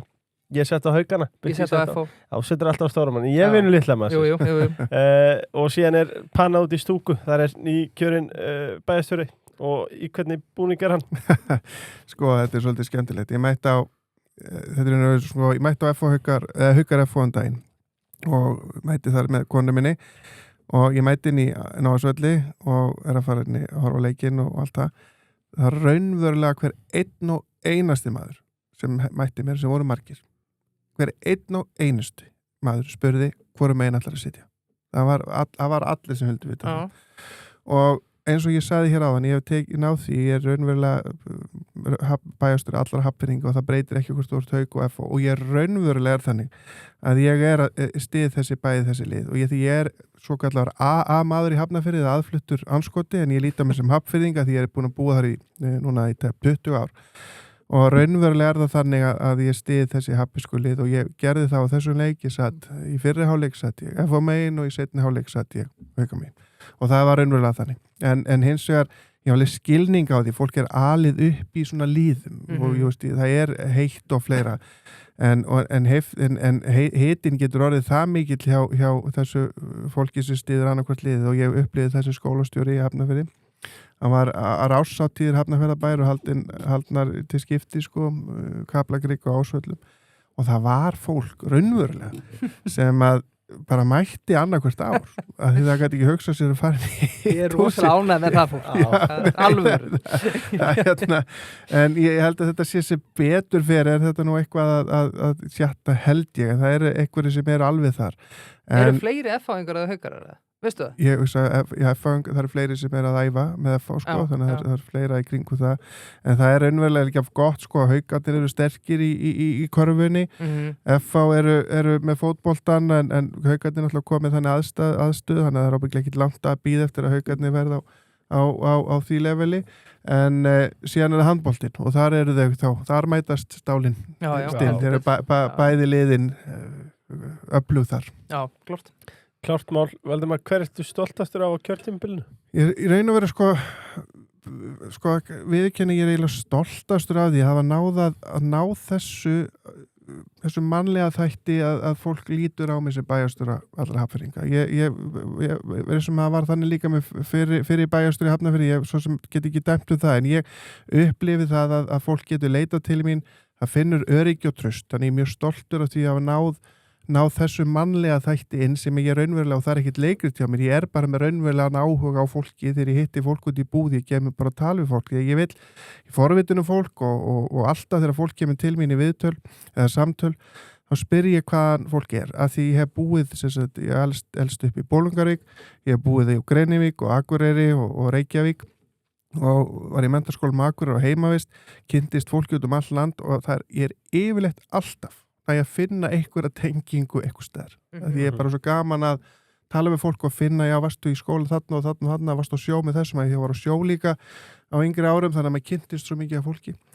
En svo líka þess utan er ég þetta mjög stoltur af því að við höfum okkur tekist að lækka álögur á fjölskyldufólk og samhliða að vinna þessari miklu uppbyggingu íbúðarhúsnæðis og þessari innviða. Við erum með einhverja glæsilegustu íþróttahallir á landinu, við erum með flottustu reiðhöll landsins og glæsileg knatthús, við erum með einhverja flottustu aðstöðu fyrir brettafélag sem finnst á landinu, nefaleikafélag okkar er komið í glæsileg aðstöðu, þannig að við erum Hafnarfjörður svo mikil íþróttabær, það er svo mörg félög og það er svo gaman þegar það næst að vinna með félögunum að þessari uppbyggingu því að þessar íþróttur eru svo mikla forvarnir og til lengri tíma litið þá er það þannig að það er mikil sparnaður fyrir sveitafélagið af því að betri heilsa og allt þetta, við erum afskaplega stolt af því.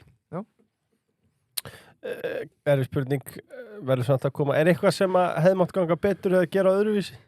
Já, þetta er það alltaf eitthvað sem að mætti ganga betur og til dæmis þetta með samgöngumálin. Verður að viðurkennast alveg, það mætti ganga betur. En þar er vegna þess líka að við erum að glíma við að þurfa að vera í samskiptum við ríkið sem er náttúrulega svo stórt og mikið batteri. Þegar það þarf að greina umferðagreiningu, þetta tekur margar vikur ef ekki mánuði, það er lengi verið að bíða eftir svörum og þannig að það vissulega er eitthvað sem hefði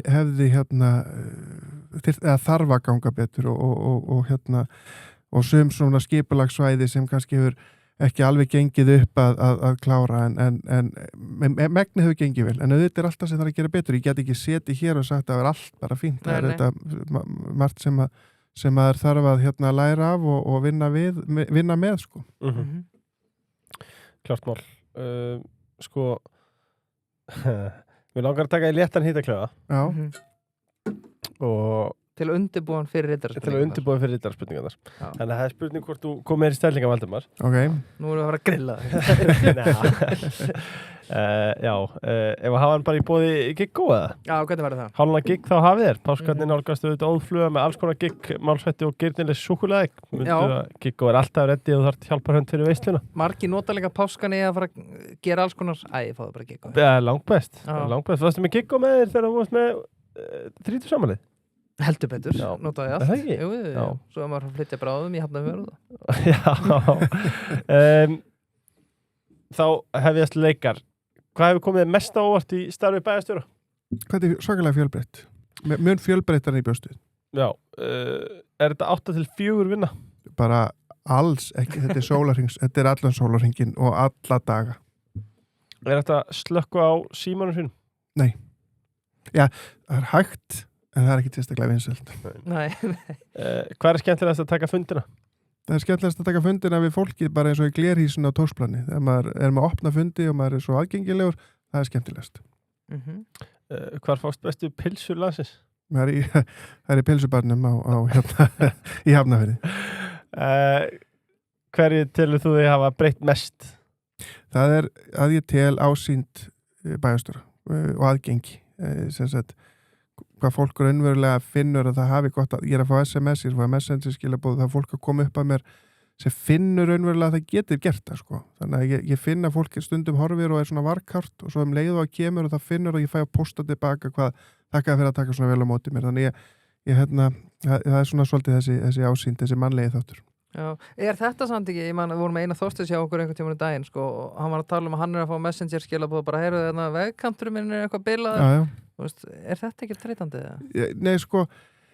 Nei, alls ekki, því að sko, ég vill hafa þannig að fólk finna að það geti haft aðgengi, en að vissulega getur maður ekki alltaf svara strax. Nei. En mér finnst mjög mikilvægt að þegar fólk kemur að það upplifi að það hafi fengið svör sem að geta verið bara allt frá því að vera já eða nei, eða yfir í að ég skoða og læti svo vita. Mér finnst mjög mikið vont að fólk fari og fá engin svör, sko.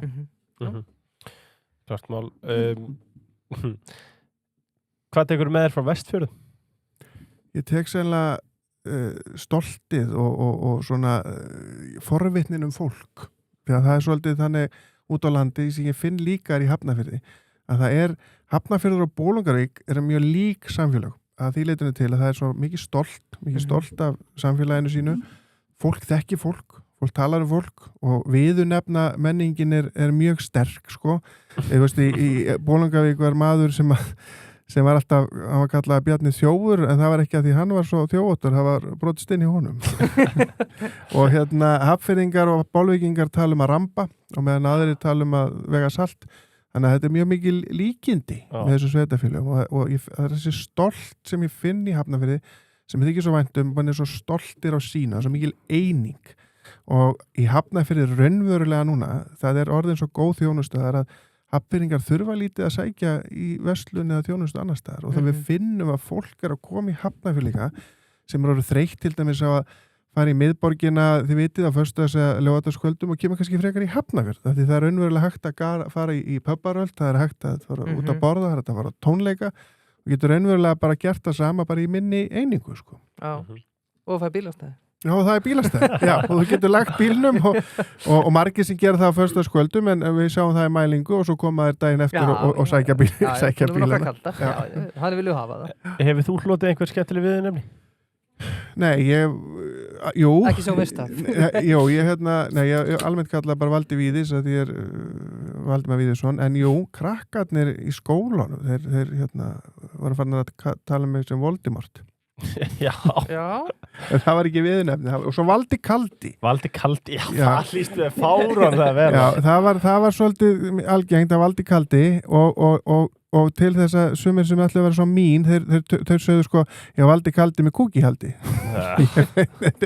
Valdi Kaldi var alveg svolítið talaðum, en önnur viðurnefni hef ég allavega ekki að ég best veit. En pappi, afi og bróður hans, allir með viðurnefni, þetta eru skipstjórar og togurum til áratuga og þeir voru alltaf kallaðir harmagrátur, stórigrátur og litligrátur. Það var að því að þeir fiskuðu aldrei bein og sjó sko að eiginsögn en aflatölunar sögðu annað. Þannig að þessi viðurnefna menning er sterk en ég hef sem kannski ekki sem betur fyrir. Það er líka ákveðið stolt sem fylgir því ef að viðurnefnin eru oft svona til þess að hafa gaman og svona til aðgreina fólk. Það var eins og eitt sem mér skilst að hafa alltaf alla tíð fyrir austan verið kallaður Maggi eða Siggi Póni en það var bara þegar hann fór í fermingafræðsluferð svona eitthvað að þá pakkaði mamma svo óvart Póni í náttfötum á hann eða sængufötum og alla tíð síðan kallaði það þannig að sumt getur verið kannski þreytandi og ekkert sérstaklega skemmtilegt en nei, ég hef ekki fengið að ég best veit og Valdi Bæjó, jú Já, Valdi Bæjó, Valdi Kaldi fyrst mér svart, ég verð að segja það Hvað hefur kennt þér mest í lífinu? Það er mjög margt. Ég var mikið á sjó, sko, ég var yngri og halinn upp pappi skipstjóri svona á gamla skólanum og það var svona þessi,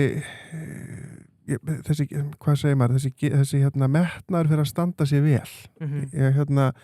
Það er innprentað alveg í okkur sískinin sem er þessi metnaður í að standa sér vel og gera sitt besta og og það svona okkur hraustleiki sem maður hefur alist upp því að ég raunverulega 7-9-13 bara hef ekki veikind þetta í mörg ári, mann ekki svona hvernig ég varð veikur síðast og það raunverulega þannig sko og þetta svona ákveðið hérna sem kent mann, það að vinna við vorum bræðurnir farnir að bera út blöðin í Bolungarvík saman hvernig veðri var, bara 7-8 ára gamlir, gangi í hús og selja kinnar fiskikinnar sko, banka upp á bara, ég veit ekki hver myndi kaupa þetta, já en allavega var þeim tíma, þannig að það hefur kent mér mikið, en síðan líka náttúrulega misti ég yngstu systur mína úr krabbameini 2011 og það var náttúrulega eitthvað sem að sko þú veist, ég veit ekki hvernig ég orða það náttúrulega kendi mér gífulega mikið sko, að því leitinu til að hann var óþólandi og eitthvað sem maður nær sér aldrei af sko, maður það bara að lifa með það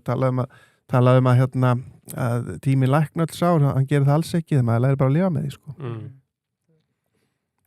Algjörlega, við erum heldur bara komnir í riddarspurningarnar En það eru helviti margar Já, og við þakkum riddarum fyrir að senda inn mikill áhuga á, við erum greinlega nógu göflurum að hlusta sem skemmtilegt Já, það er gaman að fá gaflarna inn og riddarspurningarnar eru þetta elko Já margir að spyrja hverju finna góðan dróna Já og þeir eru bara á talsvægt miklum afslætti þessa dagana í elko Hvað er að tala um? Hleypur á 30-40.000 Hleypur á 20.000? Já, bara 20.000 og það er ekki einu sem elko selja þeir eru með allt milli himins og jarðar þegar kemur að raftækjum Maður gæti verið með dróna með myndavél og þú veist, ef maður býr í setberginu ætlar að leggja stað í vinnuna maður sér, fer í dróna, sér trafíkina og svo býðir eftir hún róast aðeins taka stöðuna bara þar já, algjörlega og svo er það ESIT bókald laun, ársreikningar og skattframtöl ráðgjöf einnig alltaf sama staðnum, það eru ESIT menn og þeir bjóða fælega þjónustu og gott viðmót heldur betur það er gott að eiga Haukihotni og hvað þá ESIT og þeir eru bara esit.is, það er ECIT við erum komin að riddarspurningunum og það er Óskar Steinn sem að ríður á Vaði Valdimar og hann spyr ertu stoltur af því að hafa lokað ungmennahúsinu Hamrinum svo ekkert ungmennahús var starfandi í bænum í 15 mánuði Það var of langur tími sem var ekkert starfandi í bænum en hugmyndin með við þakka Óskari bara fyrir spurninguna kjærlega hugmyndin auðvitað með breytingunum var að efla starfið sem að hefur svo tekist í framhaldinu en það var vissulega allt of langur tími sem að tók til að koma því svo á lakirnar aftur. Þetta er ekki hraðspurningar núna þannig bara fyrir hlustendur sem kannski ekki meðvitaður hvað hann er að spyrja út í sko? Já, hann er að spyrja út í hvort ég hefur verið stoltur af hérna að hafa tekið þátt í því að loka Hamrinum sem var ungmennahús í Hafnarfirði. Og það var ekki þannig að það var lokað ungmennahúsi þegar bara fært til og opnuðu í svokullegum menntasetur við Læki sem er nýsköpunarsetur en það var vissulega oflangur tími sem að tók og það var ekki eitthvað sem að mér fannst gott en ég er stoltur af því hvernig starfið orðið í dag það var flott en það tókst að efla það enn frekar Annað sem hefur verið mikið á milli tanna í fólki sambandi við sveitarstjórnarkosningarnar eru lokunartími sundlaugana. Hefur einhver skoðun á því? Lokunar, mennur þau hvenær það er lokað? Já, við viljum að sjálfsögða sundlaugarnar séu opnar allavega vel fram á kvöld því að fólk vill geta komist í sundlaugarnar sín á kvöldin og það mætti alveg lengi opnunatíman. Já, þeir líka með góða sundlega sko. Já, mjög góða sundlega. Sérstaklega hjá Haukum inn í sundlegin með krakkan geð. Hún er frábær, þessar sundlegar í Hafnarfirði eins og Suðurbæjarlaug og Ásvallarlaug og svo er sundhöllin í Hafnarfirði, hún er svona falin demantur, hún er algjörlega æðisleg sko. Þannig að ef þið hafi ekki prófað hana ætti að drífa ykkur í sundhöllina, það er meira sér svona stökkpallur og pottasvæði úti, og það er svona fastakúnar þar og það er svona gamalt frammi, þetta er gamalt hús, þetta er æðisleg sundlaug, eins og sundlegarnar er í Hafnarfirði en svona ef þið hafi ekki prófað sundhöllina þá er að prófa það. Já, klárt mál. Arnór Brynjarsson er með tvær hérna. Fæ nokkur orðið markmannshæfileika Valdimars? Já, sko, þetta er góð. Ég hefði mark í mörg ár og ég þótti nefnilega hans í efnilegu, sko. Já. Ég var öflugur í handboltamarki og öflugur í fótboltamarki og var svo ófeimin við að láta vaða bara, henda mér, sko, við vorum að æfa fótbolt í Bolungarvík, hvað var það á Malarvelli? Það var Malarvelli, þannig að ég var í marki. Og maður var alltaf mjög slasaður, ef ekki orðað það, rispaður og allt það, en alltaf hélt maður áfram. Og þannig að markmannshæfileikarnir voru bara alveg fyrir hendi, en ég sé eiginlega mest að ég sé pínu eftir því á þessari ævi minni að hafa þegar ég fór svo í menntaskólan á Akureyri, þá fór svona annað sem að fór að glepja hugan eins og gengur, þannig að knattspyrnan og handboltaferillin varð ekkert lengri en það, en sem betur fyrr sonur minn, Víðir Jökull Valdimarsson, þá hann hefur erft það og að æfa mark á fullum kraft og hefur gert í mörg ár. Siggi Höskuld, setja hann í starti í sumar. Það er ákall. Sko, ég lesi þetta bara eins og þetta kemur að kunni. Liverpool-treyjan einu svona ári á fótboltamóti Öldutúnsskóla. Sem bæjarstjóri, ertu hættur að mæta? Sko, ég hef verið skorað á mig að mæta og ég mætti nú bara heyri í þeim hvort ég ætti ekki að mæta í vor, því að þar fór ég líka all-in í markinu og ég kannast nú við Kauða sem að sendi þessar spurningar, því að þetta var skemmtilegt mót sem að starfsfólk keppt á móti unglingunum og ég var í marki hjá starfsfólkinu og mætti þar í Liverpool-treyjunni og var í marki og krökkunum fannst mjög gaman að sjá skólastjóran sinn henda sér fram og tilbaka á fótboltavellinum. Þannig að ég tek hann kannski bara orðinu með það Arnór minn og sem enda búinni með skólan sinn en getur komið og horta og ég heyri kannski skólastjórnum og fæ að taka þátt í vor. Já, það er seljinn á þetta. Já. Rósmundur Magnússon spyr og það er ekki dritt skoða hérna Nei. maður sé ekki alltaf samanlega ritturunum þá þökka maður bara fyrir spurningarna. Af hverju Bæjarbíó og Hjarta Hafnarfjarðar ekki búið út? Af hverju eru sömu aðlar áskrifundur að milljónum í styrkjum frá bænum? Já, þetta er bara góð spurning frá Rósmundi Magnúsinni vinni mínum. Það var við félagi minn, hann er mikill F-áingur og öflugur strákur og býr fyrir austan enda núna. Kemur reglulega bæinn hann að maður heitir hann alveg annars lagið. Það var búið út á sínu tíma og svo hefur ákvæði bara í samningum Bæjarbíó framlengingu og þetta er þá síðasta framlengingin sem var skrifað undir núna og þannig að hún rennur svo út 2029.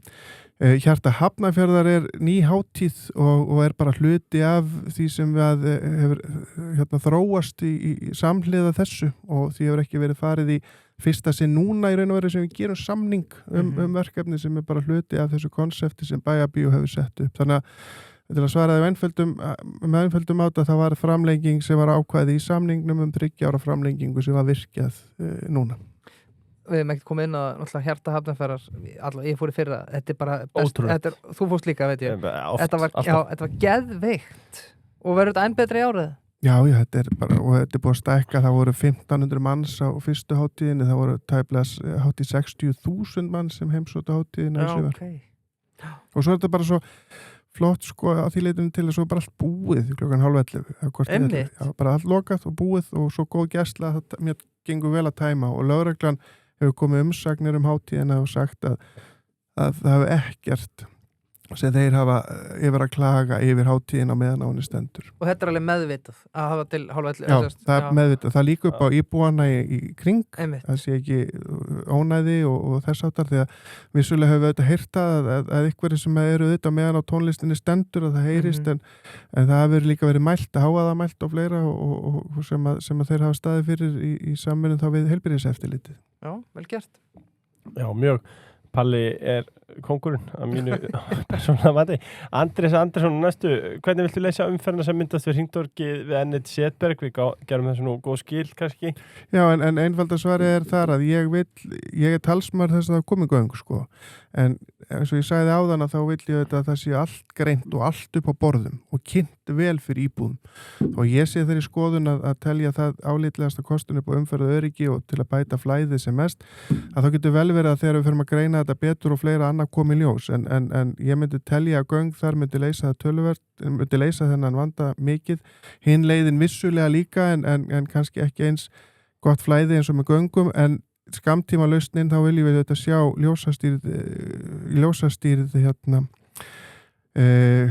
ljósastýrð Hringtorg á meðan að við allavega til að prófa, það hefur ekki eins og verið prófað til þess að leysa þetta skamtíma vesen. Af því þetta verður ekki verða, sko. Nei, þeir segja þegar vegagerðinni að með því að setja ljósastýrgöng þá getur við verið á háanatímum sem er þá kannski fyrst á morgnana og svo sent eða 4:00 þá lengist röðin semst eftir Reykjanesbrautinni sem að getur líka skapað ákveðið vandamál en þar á móti kemur erum við samt sem áður þá að hjálpa þá íbúum Hafnarfjarðar sem búi í Setbergi og fleiri stöðum að komast öryggi leiða sinnar. Þannig að við þurfum allavega, það þarf að gera eitthvað og það er búið að tala skammtíma lausn sem ljósastýrð en síðan þessar 2 lausnir í stokkur og mislega atnamóti eða stokkur eða göng sem langtíma lausnina. Pálmi Þórsson spyr FH eða Haukar? Já, ég skrifa ágæta grein daginn Já, ég saman á mjög gott. Sem heitir Hvoru megin ætla þú að sitja? Þannig að ég er raunverulega þannig að ég er bæjarstjóri Haukafólks og FH-inga og styð bæði lið. Það er ekkert flóknara það og þegar þau eru bæði að keppa þá veit að bara vona ég að báðum liðum gangi félið. Það er auðvitað verður eitthvað að vinna en ég raunverulega er þannig að ég styð bæði lið. Kristinn Lind gefur spurningu sem verður vel búin að svara. Hver er skoðun þín umferðinni gegnum Hafnarfjörð, Reykjanesbraut og Hafnarfjarðarveg? Hver er sýn þín á úrbætur og framtíðar áform í samgöngumálum Hafnarfjörð? Við erum svo sem búin að ræða þetta. Já, það sem er gott líka eins og þið heyrið. Það er menn hafa skoðun á þessu. Já, það er samgöngumálin eru mjög stór þáttur í umræðinni. Og ég sjáum það þjónustukönnun Gallups sem að koma út fyrir stuttu það sem Hafnarfjörður er að bæta í hvað var að rána í með Hafnarfjörðstað til að búa á fleira sem við erum ána með en þá var þegar fólk átt að merkja við hvað það væri svona helsta sem að þau teldu að þyrfti að fara í að skoða. Þá erum 25% svarenda sem segja samgöngumál og það var stærsti flokkur. Óskar G. spyr einhverja líkur á Sigurður Bond verið útnefndur heiðurskablari? Og það var svo hárplúður. Siggi Bond frábær og allt það. Ég þekki hann svona kannast aðeins við hann og allt það og bara ágætis drengur. En við erum ekki með slíka viðurkenningu að hátíð. Þannig að svo verður allavega er það ekki komið enn. Nei, Pálmi, já. Hver er skilgreiningin á gaflara? Já, gaflarinn gamla skilgreiningin á gaflari, þetta voru menn sem voru svona undir voru að bíða eftir vinnu og stóðu uppi vegg undir gafli. Það voru svona gaflarar. En til að vera gaflari þá þarftu helst skils mér, ég man ekki betur en þú þarftu helst að fæðst í heimahúsi en allavega fæðst í Hafnarfirði til að geta kallaði með stolti gaflara þá Sólvangi, helst í heimahúsi. Þannig að þá sértu algjörlega reynræktaði gaflari. Þannig að Sólvangur er náttúrulega ekki með, það er ekki fæðingar eða sem sagt ekki á móti börnum þar. En heimafæðingar vissulega eru til þannig að það væntanlega geta en orðið til gaflarar þó að þeim hafa fækkað með því að Sólvangur var ekki lengur taka á móti börnum þar. En ég kom til mér maður einu sinni í viðtal og ég mitt spurði hann hvort hann væri hafnfirðingur og hann sagði nei, ég er ekki hafnfirðingur, ég er gaflari. Já. Þannig að það er mikið stolt í göflunum og ég hef fullan skilning á því. Já, áður höldum áfram spurningarnar, hálflega rétta með Orku náttúrunnar, síðasti þáttur með Árna Geðveikur, framkvæmdastjóri náttúruvinnum Orku náttúrunnar, Náttúru Íslands er það dýrmæta sem við eigum og Orku náttúrunnar nýtir hugvit sitt til þess að beisla orku hennar og framlegur henni heitt vatn og rafmagn á ábyrgan hátt eins og við þekkjum. Já, hvetum allir til þess að taka Árna? Já, hann var geðveikur, mjög áhugavert. Lengjan það er bara tipp á Liverpool, eða neila mögulega ekki að Liverpool því viljum að slott verið Reykjavík samkvæmt valda. David Jones vantaði nesti í golfpokan sem að já, nú eru að fara að golfa á fullum. Já, padelpokan eða á skíði, bara eitthvað nesti inn í daginn, inn í íþróttina, inn í hobbyið, jafnvel í vinnuna. Taktu með David Jones. Já, og frumir allir að drífa sér skoðan þangað. Þá er það spurninga mitt. Pálmi spyr valdið til valda. En það er ekki það sem við viljum út úr þessum þetta? Jú, ég alveg klárlega. Og þetta var nú slagorðið hjá okkur í kosningunum 2022 en við fengum það reyndar að eitthvað leita lána því hann Valdimar Svavarsson vinur minn sem að var í sjálfstæðisflokknum og beðið sig fram á sínum tíma, hann notaði það líka valdið til valda og við viljum valda til valda og allt það, þetta er hægt að leika sig með þetta fram og tilbaka en að sjálfsögðu viljum við valda til valda. Eiríkur Ingi spyr, er von á padelvelli í Hafnarfjörðum? Herðu, þetta er bara góð spurning og ég átti nú góðan fund og heimsótti hér tennishöllina hér í Kópavogi fyrir nokkurum vikum síðan. Það sem var verið að kynna einmitt fyrir mér, svona padel, hugmyndir og lausnir. Og við erum með í gangi núna hóp sem er að vinna að uppbyggingu á íþróttamiðstöð í Hamranesi þar sem verður að hugsa að taka inn. Það verður svona miðstöð margra íþrótta, það er að segja eitt svona íþróttahús í miðinu svo svona í kring verða, þið vitið, þeir eru svona minnifélögin og padelvellir og það meira þess að komnar upp hugmyndir ákveðnu uppbyggingur padelvalla á ákveðnu svæði í Hafnarfirði sem er svona í umræðinu, þannig að ég bind vonið við það, já, að það verði padelvellir í Hafnarfirði ekki innan margra ára. Þú myndir fagna því, Leifur? Hvort ég myndi? En ég var að heillaður af þessar íþróttir, ég fór á heimsótti mitt tennisvöllin og þetta er svona akkurat bara svona skemmtilegt og svona fyrir alla í raun og veru. Klálega. Ágúst Bjarni sem hefur nú komið til tals í þessum þetta, hann spyr hvor er skemmtilegri í glasi á bræðslunni, Andri eða Sveinbjörn? Já. Ég veit ekki hvað menn þetta Nei, þetta er vinir mínir að austan. Þeir eru báðir frábærir en mjög ólíkir. Annar er yfirmáta rólegur en hinn fer alveg á flug og talandi bræðsluna þá er þetta, ég og kona mín sko, höfum ferðust mikið um landið, þetta er sérstaklega eina viku á sumurinn og það er í kringum hátíð sem heitir Bræðslan sem er á Borgarfirði eystri og byrjuðum á því, fórum með mái mínum og konu hans, Jóni Gunnar Gerdal og Fjólu konu hans og Jó Sigurborg einu svona Bræðsluna, fórum ákveðum að fara á föstudegi, Bræðslan var á laugardegi og heim á sunnudegi, en Borgarfirði eystri er ekkit bara eins og Selfoss sko, þetta tekur tíma, þannig að við vorum komin aðfaran á laugardags, maður þess að reiknuðum okkur eitthvað heftalega. En við heilluðumst svo að þessu, ég og kona mín, að við hefum mætt á, held ég 15, við mætt á allar þessar hátíðir. Og við hefum lengt í þessu, við byrjum á svo í kúlutjaldi, við fórum svo í tjaldvagn, fellísi og fórum svo gistiheimil í svona herbyggi, svona bara, þið vitið, svona hostelherbyggi. Og núna erum við komin í herbyggi sem er með sturtu og erum búin að trappa okkur upp. Og Bræðslan er, sko, stemningin er eitthvað svo, það er allir eitthvað svo, ég veit ekki, það er svo erfitt að lýsa sig, það búa hann 80 manns, umhverfið er stórkostlegt og tónlistin er æðisleg og bara stemningin í bæinn, stemningin á hátíðin er frábær, það er aldrei 7-13, samkvæmt lögreglu verið tilkynntum eitthvað misjáft, þetta er allir bara hérna í góðu skapi að skemmta sér saman, þannig að við fórum þjóðhátíð líka nokkur ári á kona mín, en Bræðsluna sleppum við ekki, við fengum þjóðhátíð bara komin ágætt, en Bræðslan þá höldum við Búa 80 manns hann að sagði á Borgarfirði eystri, já, eða færri, þetta er bara örlítið þorp sko. Og hversu margir mæta á Bræðsluna? Mér skilst að sé seldir 1000 meðar á Bræðsluna sjálfa en það sé 2-3.000 mann sem eru á svæðinu því að margir sem sitja fyrir utan og Bræðslan er í skemmu sem er bara svona stór skemma með það lekur, þetta er bara eitthvað svo rátt og skemmtilegt og systur hátíð Bræðslunar er einmitt aldrei fór í söður á Ísafirði, þetta eru svona 2 æðislegar hátíðir, en Bræðslan er eitthvað sem eða eigi hana eftir þá mæli ég eindreið mér. Já, það selja mér þetta. Já, Brynjar Ben, svo mikli kongur. Já, mikli kongur. US Soccer Education. Padel. Eða padelkongur. Já, pappans Benedikt Olgjesson í stjórn, Heima og fleiri kongur. Já, þurfum skýrslu frá Valda, hvað Barbara hefur gert mikið fyrir Hafnarfjörð? Barbara hefur lyft miðbænum. Hvað er Barbara? Barbara í kaffhúsi miðbænum, þessi súfisti var. Sem var gamli Mánabar líka, sem er sungið í læginu hjá Björgvini Halldórssoni, ég sá hann á horninu á Mánabar, hún myndi mig á Brendu Lí og allt það. En síðan var súfistin þarna, bara mjög flott og öflugt kaffhús.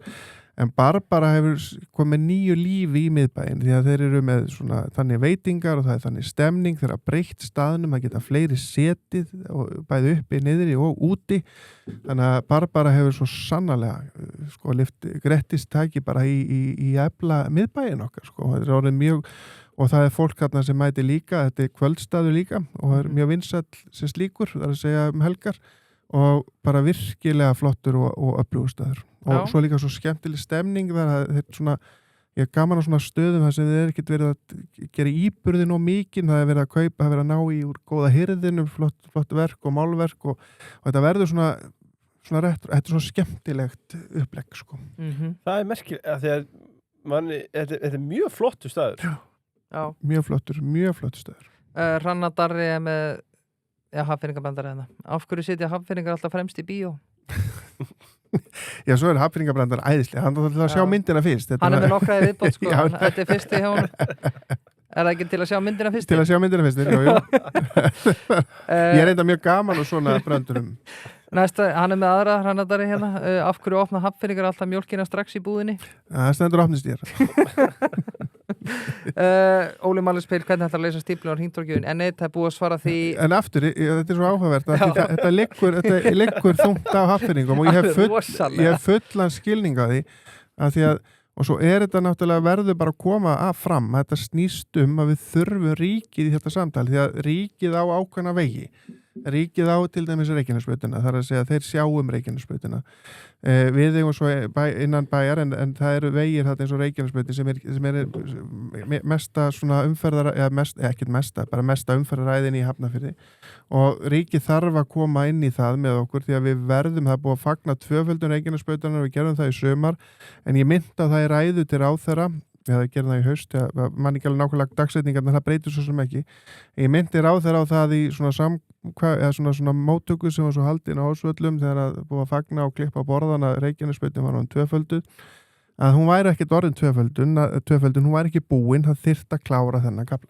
Þannig að við áttum fínt samtal. Það var samt búbót að fá 2-földuna. Já, alveg, það er stórkostleg samgöngubót að hún sé orðin 2-föld. Það er stórkostleg. En verkframöndan klárlega. Já, en að því að það var tala á þeim nótum að nú er hún búin, en ég myndi að hún er ekki búin. Hún er ekki búin.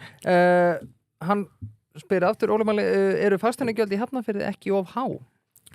Sko, þessi spurning, eins og ég sagði áðan, þá erum við ána með það hvað getum við verið með gjöldin á hverja íbúð. En hins vegar fasteignagjöldin eru þetta ákveðin tekjustofn og þetta er alltaf þetta limbo hjá sveitarfélögunum að reyna að ná halda góða þjónustustigi, halda góð lækkun á álögum, en svo er ákveðna tekjur. En jú, vissulega má alveg fara rök fyrir því að það mætti gera meiri í því að lækka þau og við ætlum svo sannarlega að reyna að vinna í því á næstu missurum að gera það meira heldur en verið hefur. Guðmundur Halldór, markastjóri Sýnar spyr, hvað eru margir Bolvíkingar í Framsókn og hver er í uppáhaldi? Já, sko, Bolvíkingarnir eru, sko, það mætti halda að það myndi búa í Bolungavík núna 50-60 manns því að maður er svo ofta að hitta Bolvíkinga og sérstaklega við Bolvíkingar en það er alltaf eitthvað tenging og Gummi vinur minn Björns, hann er mikill Bolvíkingur og í Framsókn og ég myndi segja að ég sjálfur sé ekki bara Bolvíkingurinn en þeir eru nokkur og Gummi er frábær líka. Já, síðasti hafnfjörðarbrandarinn, af hverju fæddist Jesú ekki í Hafnarfirði? Ég hef nú ekki heyrt hennar. Nei, það náði þér. Já. Af því að það eru engin vitringar. Takk hrannadari, þetta voru góðir þetta var flott hjá hannar. Birkir Brynjar spyr, var 2006 árgangurinn úr Öldó sá besti í sögunni? Frábær árgangur og eins og allir en best í sögunni, hann var alltaf algjörlega frábær og mjög minnistæður mjög minnistæður árgangur og þetta er meðal annars árgangur sem var að vísi hérna á fótboltamótið og svona. Það var að næst síðan spurning kvöldsins, þetta búið að vera æðislegt Valdimars og við spyrjum alla gesti að þessu núna sem eru að koma í voru og í sumar og þangað til í haust eigum við að gangi í Evrópusambandi? Nei. Kikki pakkan? Nei, Kikki pakkan. Það er, mér finnst mjög ótrúverður málflutningur að halda því fram að við getum náð einhverjum sér samningi auðlindirnar okkar við ESB eins og við séum einhverjur normið reyndu það en ekkert reyndu það þeir gerði bara kröfum það en það var ekki á það að hlusta þannig að þeir fór ekkert inn í ESB. En þeir fengi alltaf að kjósa samning þá? Já, vissulega, en á móti kemur ég er bara þeirra skoðunar að við eigum ekki að vera innan ESB og ég hef alveg fulla skilning á fólki sem að vill þá vegferð og það er bara þeirra skoðun en ég tel þegar við horfum á þau lönd til dæmis í heiminum sem eru raða sér í toppsætinu með bestu lífsgæðin Ísland til dæmis og Noregur, þetta eru lönd sem eru utan ESB þannig að bara til að setja í samhengi en auðvitað skilum að líka umræðuna með ESB tengslum við erum endalaust að glíma hér við háa verðbólgu og við erum að glíma hérna við við að vissa verðtryggingu og hátt verð og fleira og svo móti kemur umsatt með launin